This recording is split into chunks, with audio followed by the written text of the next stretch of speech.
pour votre horoscope de reconnexion à votre âme, d'inspiration, pour voir dans quel sens avancer et quelles sont les énergies planétaires qui sont mises à votre disposition en ce mois de mars et comment vous pouvez avancer avec toutes ces énergies intenses et denses du moment, parce que c'est vrai que ça remue, hein. Ça remue encore et toujours, ou encore et encore et encore. Il est vrai que le dernier carré Uranus-Pluton, ben, c'est pour ce mois de mars et que vous devez le ressentir puisque ben, depuis 2011, il vous fait bosser et que vous avez rendez-vous avec lui. Et à chaque fois qu'il se reforme, vous dites, bon, eh ben, on va réouvrir le dossier. Alors là où vous avez décidé de me faire bosser sur quoi? Sur le fichier. Oui, mais le fichier, il n'a pas été réglé. Et puis le non plus. Alors comment on fait?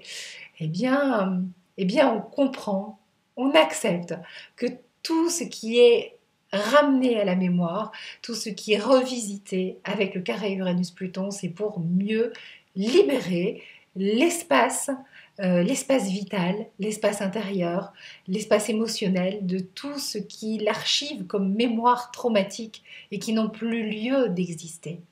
Ces mémoires qui sont en vous, qui sont revisitées par la vie, par les événements que vous vous proposez, par les événements que vous créez, par les rencontres, par votre façon d'y réagir finalement et par la perception que vous en avez, une perception qui est due à la façon dont vous avez enregistré les choses dans votre enfance, mais aussi ce que vous avez ramené avec vous comme mémoire d'autres vies, ce que vous portez en vous comme mémoire ancestrale, transgénérationnelle et collective, donc finalement porteur et porteuse que nous sommes de toutes ces mémoires, et vous, le cancer, vous êtes porteur de mémoire forte, et je pense que le cancer est très porteur de mémoire d'enfance et de mémoire transgénérationnelle. C'est vraiment le signe hein, du transgénérationnel, et donc il y a tout cet héritage, hein, et énergétiquement, votre âme a été attirée par la famille qui est la vôtre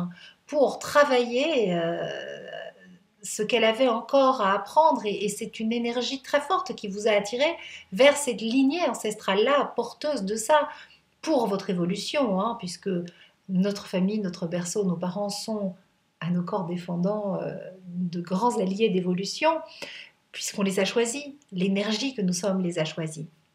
Et tout ce qui est revisité en ce moment, c'est pour nommer ces choix, c'est pour les comprendre, mais c'est surtout pour dégager, faire un travail de dégagement du traumatisme, de la douleur, pour pouvoir libérer avec Uranus, mourir à ce qui n'a plus lieu d'être et renaître avec Pluton à ce qui est plus juste pour vous.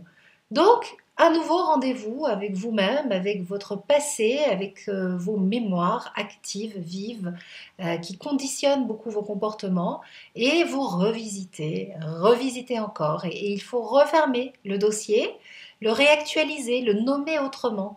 Parce que si on fonctionne en circuit fermé et en boucle sur la mémoire traumatique en disant tiens, voilà, la preuve, ça se passe encore comme ça, finalement, c'est l'ego qui a récupéré tout ça et qui n'est pas du tout dans un processus d'évolution et qui lui veut prouver que oui, ça marche bien comme je le dis et comme ma croyance me confirme que j'ai raison de croire comme ça. Et là, c'est pas ouvert parce qu'il faut toujours prendre du recul, comprendre que notre cerveau va analyser les situations actuelles en fonction d'une loi de la plus proche similitude, et qu'il va faire très très vite des associations en disant voilà, c'est comme dans le fichier machin du passé ou dans le fichier X de ma lignée. Et puis voilà, c'est comme ça et c'est pas autrement. Sauf que non, l'actualité est différente, et la réalité n'est pas forcément celle que l'on croit être, puisque tout est une question de perception. Donc il faut aller revisiter tout ça, réactualiser, nommer autrement, prendre une distance, ne plus être dans la réaction, mais dans une action, dans un agir, dans un être qui va vous permettre de vivre les choses avec plus de fluidité, tout simplement. Donc le mois de mars, c'est le grand retour du dernier carré Uranus-Pluton. Donc vous pouvez vous attendre à tout type d'événements, mais ne craignez surtout pas le pire, ne soyez pas dans la peur d'une catastrophe venue de l'extérieur ou dans une peur que vous portez en mémoire. laissez la vie vous surprendre. Euh, dans le fond, il ne nous arrive que ce qui doit nous arriver. Et soyez acteur, proposez, dites, énoncez ce que vous souhaitez. euh, et puis vivez ce mois de mars dans une totale acceptation de ce que vous devez retravailler, revisiter pour vous en libérer. Une fois que ça sera fait, vous allez avancer. Voilà, c'est le dernier passage, c'est celui qui va le plus vous libérer. Donc quoi qu'il arrive, c'est un énorme cadeau,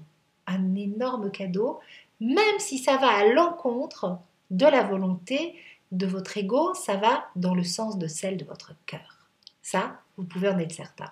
Je vous fais des gros bisous les cancers, je vous souhaite un délicieux mois de mars et bien sûr je vous retrouve le mois prochain pour parler ensemble des énergies astrologiques qui vont vous guider, vous accompagner, vous inspirer pour le mois d'avril.